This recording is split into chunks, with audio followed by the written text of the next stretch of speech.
अस्सलाम वालेकुम दोस्तों, शाहिद नज़ीर चौधरी ऑफिशियल में खुश आमदीद।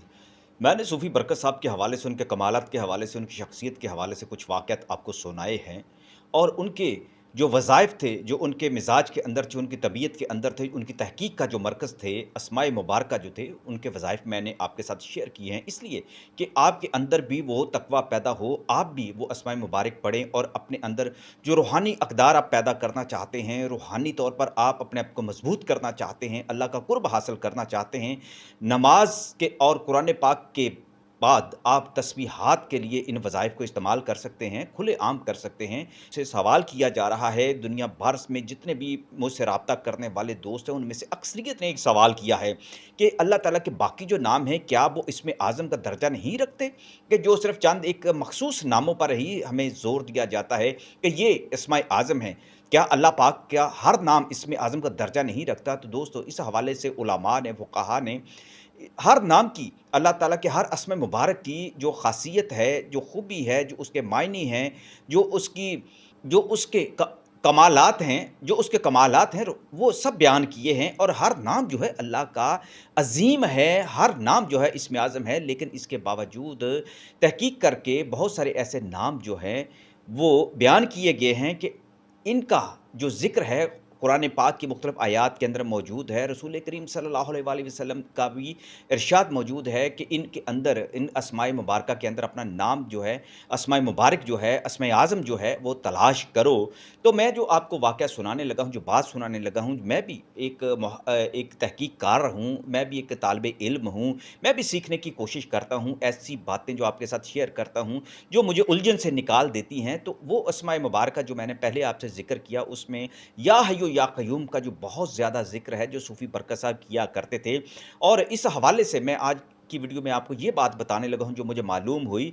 सूफ़ी बरकत साहब से बराह रास्त ये बात इस तरह से मालूम नहीं हुई थी, जिस तरह से मुझे हकीम लियाकत साहब ने बताई थी। हकीम लियाकत लाहौर में शाहनूर स्टूडियो के सामने उनका मतब था। मैं उनसे मिलता रहा, सूफ़ी बरकत साहब के बड़े करीबी वो उनके मुरीद थे, उनसे उन्होंने बैत की थी, उनसे बहुत ज़्यादा तालीमात हासिल की थी। तिब में उनका कमाल ये था कि मुझे याद है, मेरे स्टमक का एक मसला था बरसों पुराना कि मैं मिर्चें नहीं खा सकता था। हर तरह का जो मैंने एलोपैथिक इलाज किया था, होम्योपैथिक इलाज किया था, तिब का इलाज किया था, हर तरह के इलाज कर चुका था, ऑपरेशन भी करवा चुका था, लेकिन मैं मिर्चें नहीं खा सकता था। मेरे लिए प्रॉब्लम थी, मेरे स्टमक के अंदर बहुत ज़्यादा तकलीफ़ होती थी। तो फिर मुझे किसी ने बताया इलाज बिल ग़ज़ा, और रूहानी तौर पर उनकी मेडिसिन के अंदर इतनी शफ़ा होती थी कि मरीज़ जो है, मैंने ऐसे वाक़यात सुने थे कि वो उन्हें सेहत नसीब हो जाती थी। तो मैं भी उनके पास गया। फिर ऐसा हुआ कि उन्होंने मेरी नब्ज़ पर हाथ रखा और मुझे मेरे मिज़ाज के मुताबिक उन्होंने मेरा नाश्ता ठीक किया।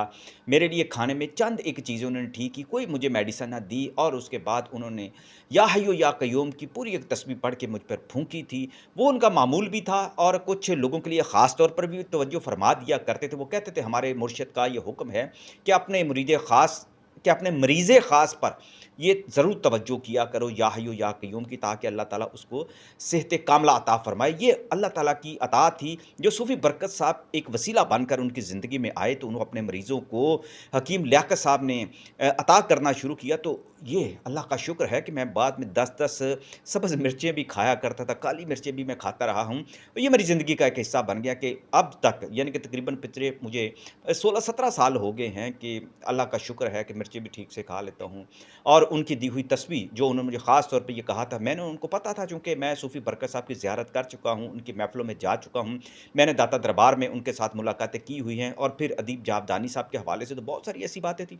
हकीम लियाकत साहब भी बड़ी खूबसूरत बातें किया करते थे। ये सवाल मुझ तो पहले मैंने उनसे कहा था कि या हय्यु या क़य्यूम ही क्यों हम पढ़ते हैं, इसे ही इसमें आज़म क्यों समझा जाता है? तो वो कहने लगे कि बाबा जी के हवाले से ये मनक़ूल है, आप चूँकि इस्लाम की तबलीग बहुत करते थे, आपने की किताबें पढ़कर इस बात का इदराक हासिल होता है कि आपकी तालीमात के अंदर तहक़ीक़ मौजूद थी। आपने जितनी किताबें लिखी हैं, उनको तहक़ीक़ी मरकज़ बनाया गया है, और जितने भी मुरीदैन हैं वो इन पर अमल भी करते हैं। या हय्यु या क़य्यूम के हवाले से आपका कहना था कि रसूल करीम सल्लल्लाहु अलैहि वसल्लम जब किसी मसले में या किसी मुश्किल में दो-चार होते थे, जो इसमें आज़म अल्लाह का पढ़ते थे, वो या हय्यु या क़य्यूम बिरहमतिका अस्तगीस पढ़ा करते थे, और आप या हय्यु या क़य्यूम का दर्स दिया करते कि इसको पढ़ो। फिर दूसरा जो रसूल करीम सल्लल्लाहु अलैहि वसल्लम से जो मंसूब इसमें आज़म है कि आप इसका भी जो है ज़िक्र करते थे और कहा करते थे कि इसके साथ जुड़ जाओ, वो है या ज़ल जलाली वल इकराम, या ज़ल जलाली वल इकराम। यानी कि ये 2 अस्माए मुबारका हैं जो रसूल करीम सल्लल्लाहु अलैहि वसल्लम से मंसूब है। ये बात जो थी अहादीस के हवाले से हकीम लियाकत साहब ने मुझे बताई और कहा कि बाबा जी हमें ये तलकीन करते थे कि ये 2 अस्माए मुबारका ऐसे हैं जिनके साथ हर मोमिन को, हर मुसलमान को जुड़ जाना चाहिए, इसकी तस्बीह जो है उसको बाकायदा बनाना चाहिए, अपनी ज़िंदगी में सबसे ज़्यादा इनका ज़िक्र करना चाहिए, यही इसमें आज़म हैं। बाकी अल्लाह का हर इसम मुबारका जो है उसका ज़िक्र करने की में फ़ज़ीलत है, उसके ख़वास हैं, हर इसमें आज़म अज़ीम अल्लाह ताला का इसमें आज़म है, लेकिन अस्माए आज़म के अंदर जो कुरान के अंदर बहुत सारी और आयात के अंदर भी कुछ मज़कूर ऐसे हैं जो अस्माए मुबारका हैं, वो उसका ज़िक्र मैं आपसे करूँगा। लेकिन जो रसूल करीम सल्लल्लाहु अलैहि वसल्लम से मंसूब करके या आपकी अहादीस का हवाला देकर जो बातें या जो अस्माए आज़म बताए गए थे, दोस्तों मैंने आपकी खिदमत में भी पेश कर दिए हैं। तो ये इसलिए ये एक सदका जारिया है जो मैं आप तक पहुँचा रहा हूँ। आप खुद भी चाहें तो आप तहकीक कर सकते हैं। जब भी किसी हदीस का हवाला है उसको सुनें, अदब से सुनें और उसके बाद आप अपनी तहकीक करना चाहते हैं, बिल्कुल करें। लेकिन या हय्यु या कय्यूम और या ज़ल जलाली वल इकराम, ये ऐसी 2 तस्बीहात हैं जिसको मैंने बहुत सारे बुज़ुर्गान दीन से सुना है। बहुत सारे जितने भी आमिल हैं, कामिल हैं और जितने भी शरई तौर पर जो अमलियात करने वाले हैं शरीयत के मुताबिक, वो भी इन 2 अस्माए मुबारका के आमिल होते हैं तो उन्हें कमालात मिलते हैं। इनके बगैर उनके कमालात जो हैं बहुत सारे अधूरे रह जाते हैं। कमालात की जब मैं बात करता हूँ जिसमें अमलियात का ज़िक्र आता है, तो दोस्तों एक बात अपने ज़हन में रखें, जो अल्लाह के सूफ़ी होते हैं, बरगज़ीदा बंदे होते हैं, उनकी नमाज़ सब कुछ होती है, उनको कुरान सब कुछ होता है, उनका अमल जो है शरीयत के मुताबिक होता है। जो सूफ़ी बरकत साहब की सूरत में भी नज़र आता है, आपकी तालीमात की सूरत में नज़र आता है, जिसका ज़िक्र मैंने पहले भी किया, अभी आगे चलकर भी मैं आपसे मंसूब बहुत सारे ऐसे वाक़या सुनाऊँगा कि वो ऐसे वलीउल्लाह थे, ऐसे सूफ़ी थे, ऐसे कुतुबुल अक़ताब थे कि जिन्हें शरीयत से बाहर निकलने का वक़्त नहीं मिलता था, जो हर लिहाज़ से इंसानों की खिदमत भी करते थे, ख़ल्क़े खुदा की खिदमत करते थे, ख़ल्क़े खुदा को अल्लाह के कलाम का सही तरीके से तफ़सीर के अंदाज़ में और रूहानी तौर पर भी उसको समझाया करते थे और फिर उसके मज़ाहिर भी दुनिया देखा करती थी।